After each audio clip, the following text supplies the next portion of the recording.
अच्छा, तो हम लोग देख रहे थे कि किस तरीके से जो है वो यहाँ पर आप देखो, हम देख रहे थे कि एक्सएमएल में जो है वो किस तरीके से हम इसी डेटा को कन्वर्ट करते हैं। तो यहाँ पर मैंने एक रूट एलिमेंट बना दिया और उसके बाद इसका एक चाइल्ड एलिमेंट, इस चाइल्ड एलिमेंट के अंदर के सब चाइल्ड होंगे। तो यहाँ पर मैं टैग बना देता हूँ नेम, जैसे हमने वहाँ रखा था नेम हो गया। नेम में जो है वो ये टैग यहाँ पर क्लोज हो जाएगा और नेम में मैंने पास कर दिया असद अली।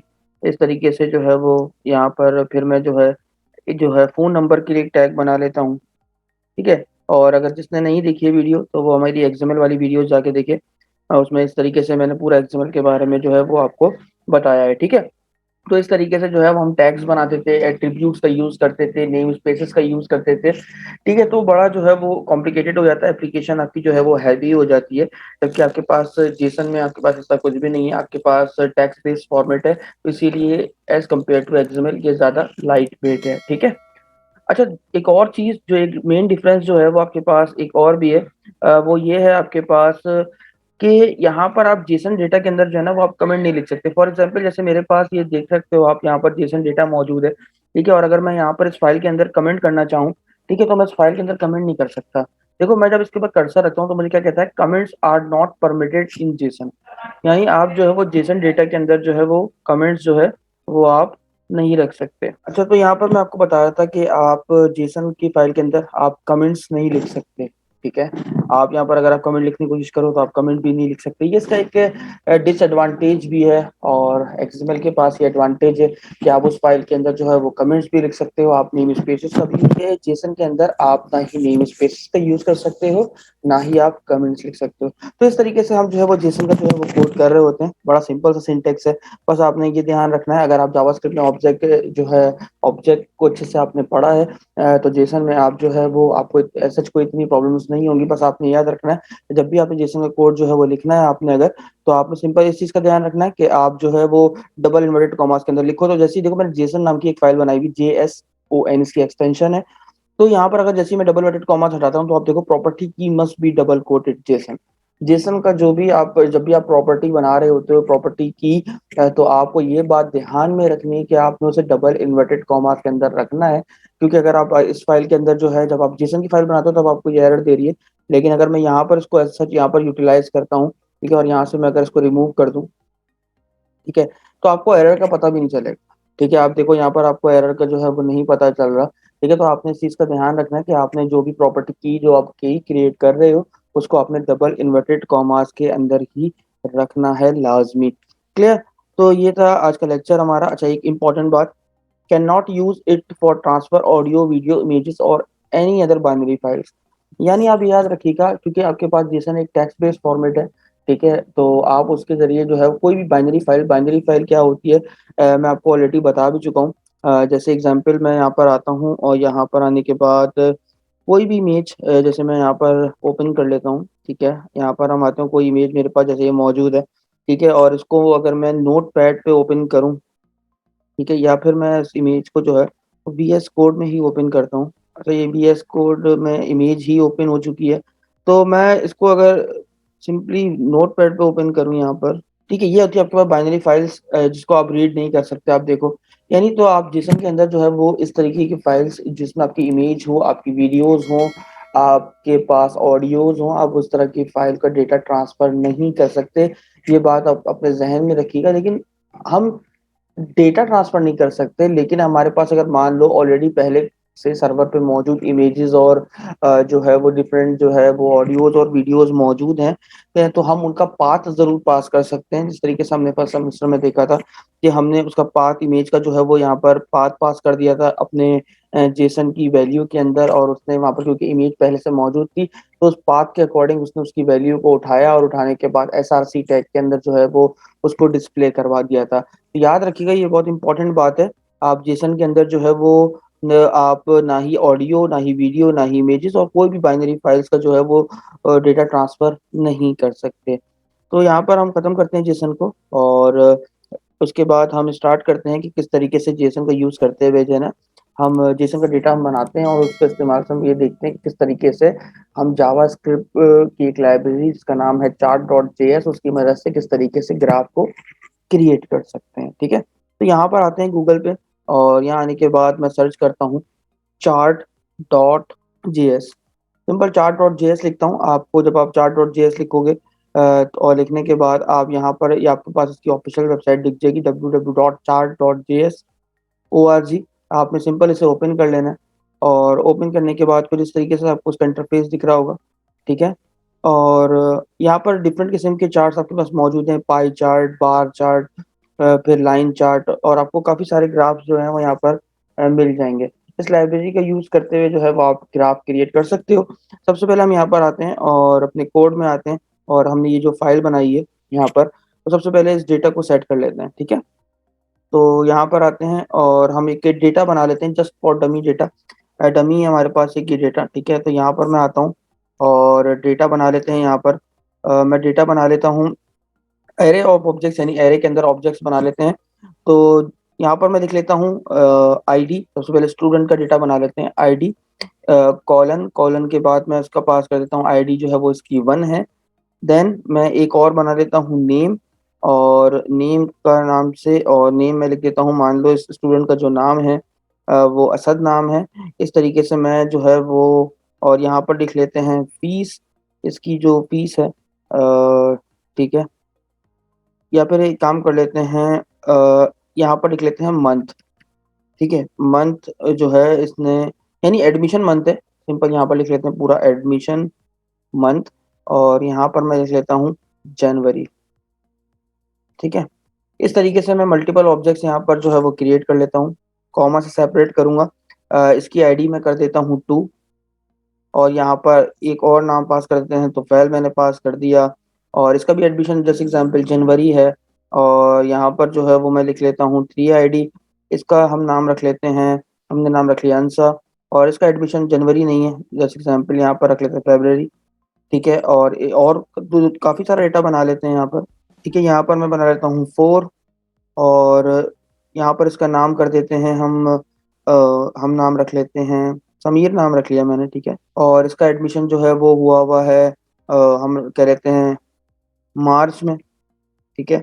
एक और आईडी ले लेते हैं 5, इसको हम नाम रख देते हैं सनाउल्ला, नाम रख लेते हैं इसका हम।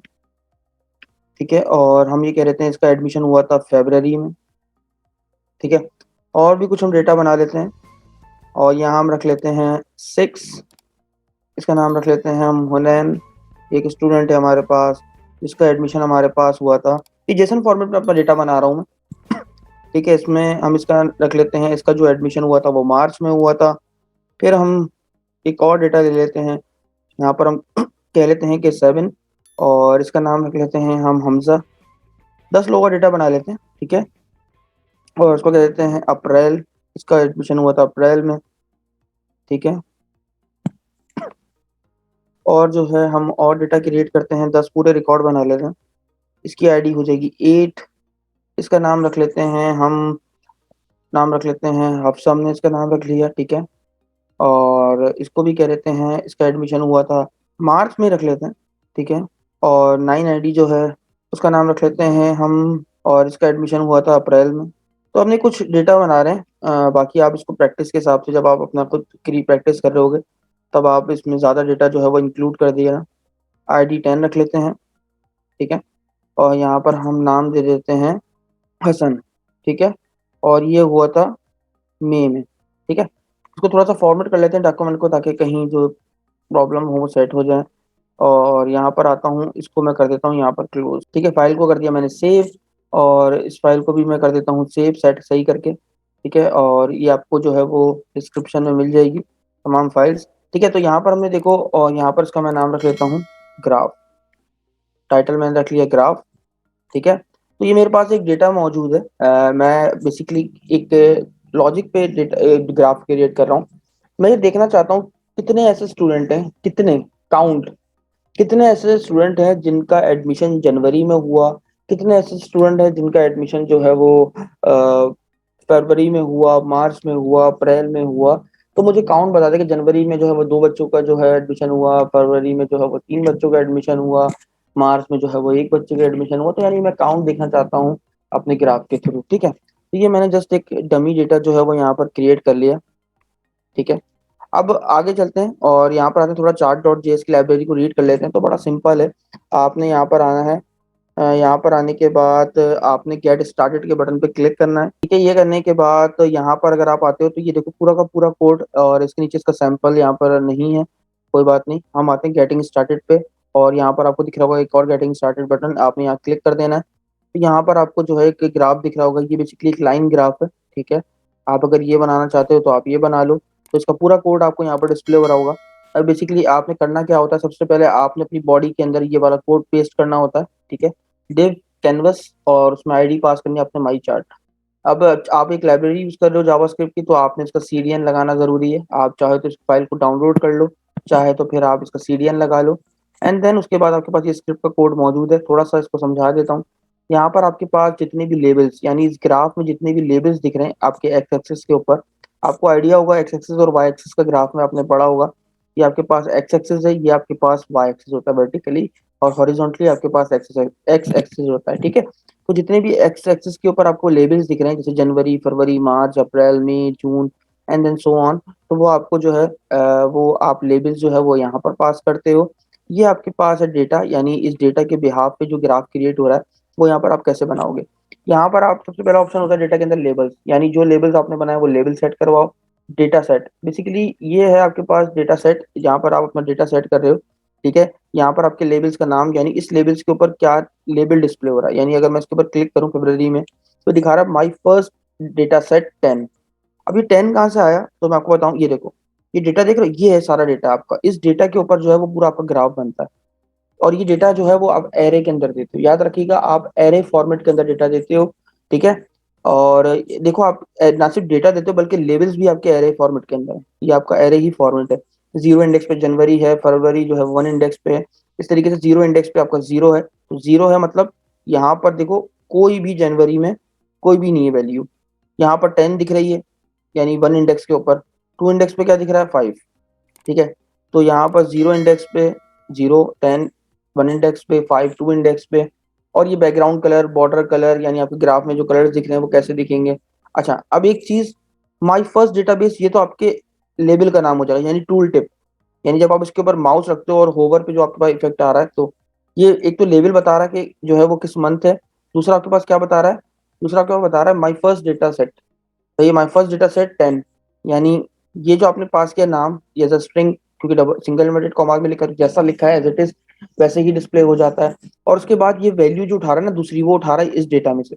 यानी अगर जो जीरो इंडेक्स की बात हो रही होती तो वो दिखाता my first data set 0, my first data set 10, my first data set 5, my first data set 2, इस तरीके से वैल्यू दिखा रहा होगा। आप देखो यहाँ पर देखो zero, my first data set 0, my first data set 10, my first data set 5। तो इस तरीके से आपके पास डेटा जो है वो डिस्प्ले हो रहा है। ये तो आपने ग्राफ बना दिया सिंपल, ये इसकी कॉन्फ़िगरेशन है। अब आता है यहाँ पर कॉन्फ़िगरेशन करनी है आपने इसकी, क्या आपने किस टाइप का ग्राफ बनाना है। डेटा जो आपने पास किया उसमें डेटा पास कर देना, और कौन कौन से ऑप्शन हो जाने चाहिए। आप इसमें एनिमेशन भी लगा सकते हो, तो सारे ऑप्शन यहाँ पर मौजूद हैं। आप इसको एज अ डॉक्यूमेंटेशन गाइड कर सकते हो, आप रीड कर सकते हो पूरी इस चार्ट डॉट जेएस को। और आप मल्टीपल ग्राफ यहाँ पर क्रिएट कर सकते हो। तो मैं आपको दिखा देता हूँ कहाँ से मल्टीपल ग्राफ जो है वो क्रिएट किए जाते हैं, और उनका कोड आपको कहाँ से दिखेगा। तो आप जनरल में चले जाओ, जनरल में नहीं सॉरी, यहाँ पर आप चले जाओ, कलर्स वगैरह आप यहाँ से बदल सकते हो, फॉन्ट्स आप देख सकते हो किस तरीके से फॉन्ट्स यूज करना है। चार्ट टाइप में चले जाओ आप, यहाँ पर आपको सारे ग्राफ दिख जाएंगे, line chart, bar chart, radar chart, सारे चार्ट आपको ये देखो बने बनाए दिख जाएंगे। ठीक है, तो इस तरीके से है, इसका कोड नीचे मौजूद होगा, ये रहा। बस कोड सेम रहता है, ये जो कॉन्फ़िगरेशन वाली बात होती है ना, ये चेंज होती है बस, और कुछ भी नहीं।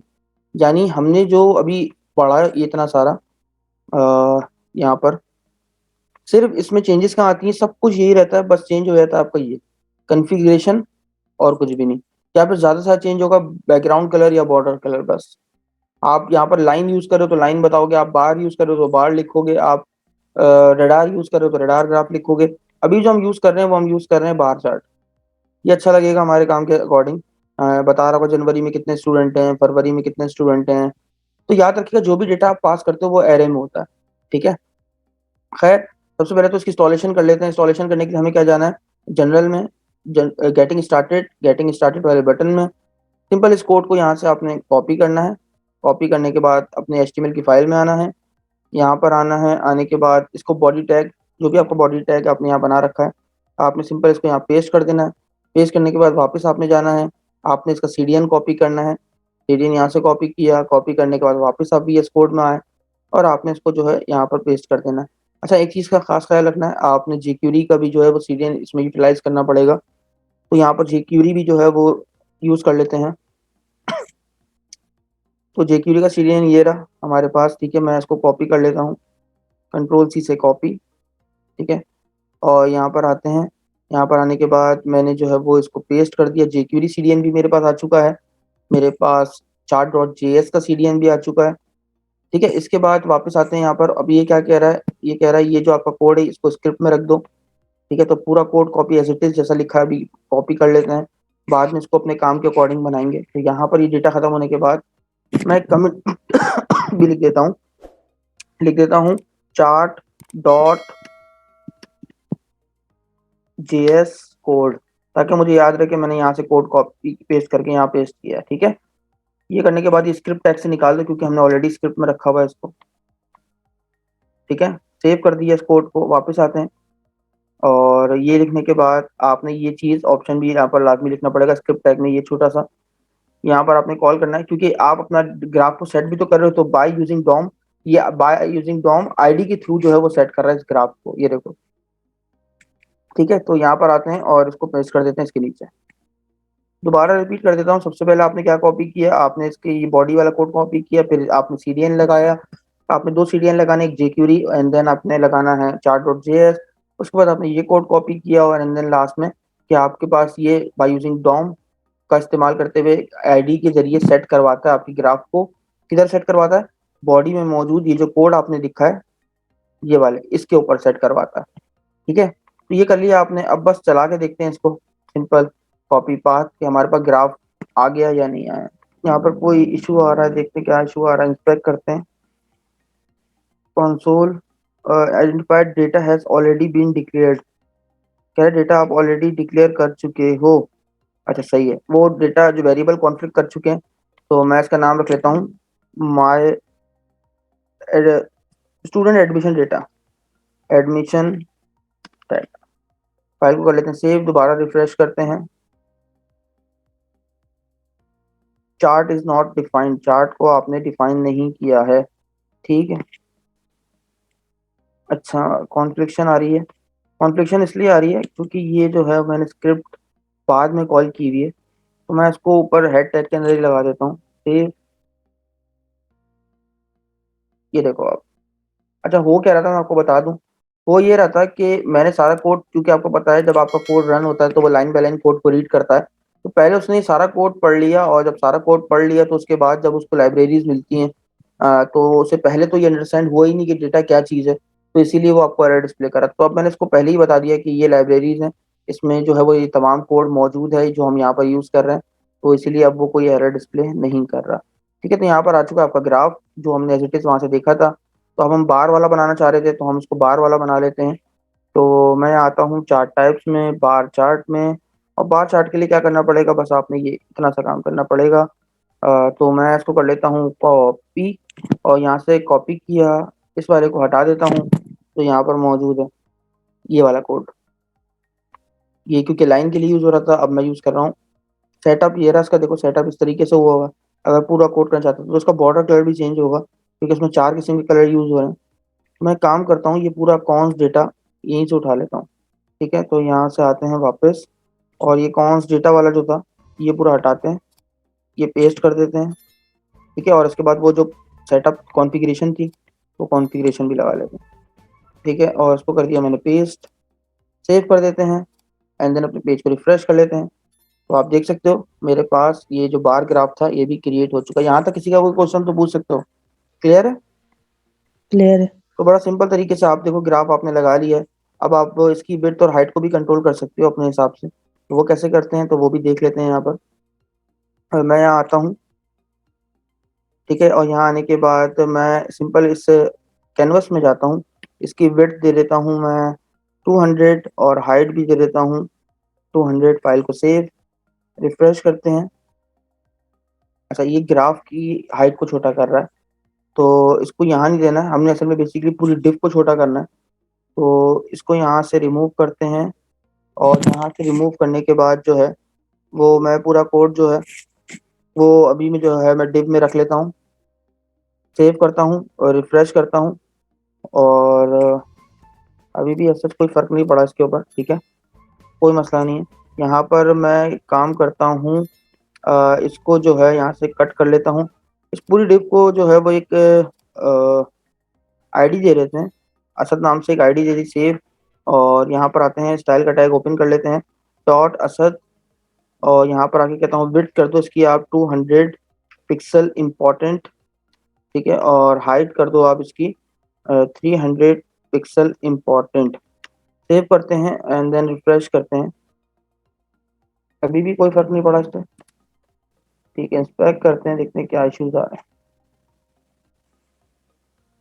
अच्छा, ये कैनवस की आईडी उठा रहा है, ठीक है, सॉरी। यहाँ पर मैं क्या करता हूँ, और इस आईडी को, ये जो मैंने माई चार्ट के नाम से बनाई है, control C, control V, because of ये एक आईडी है तो उसको हैश से पास कर देते हैं। अब देखते हैं क्या रिजल्ट आ रहा है। ठीक है, तो ये देखो आप, ग्राफ जो है वो हमारा विड्थ और हाइट उसकी सेट हो चुकी है, ठीक है। और इसको थोड़ा सा बड़ा कर लेते हैं क्योंकि देखने में भी नहीं आ रहा। तो विड्थ मैं कह देता हूँ इसकी आप कर दो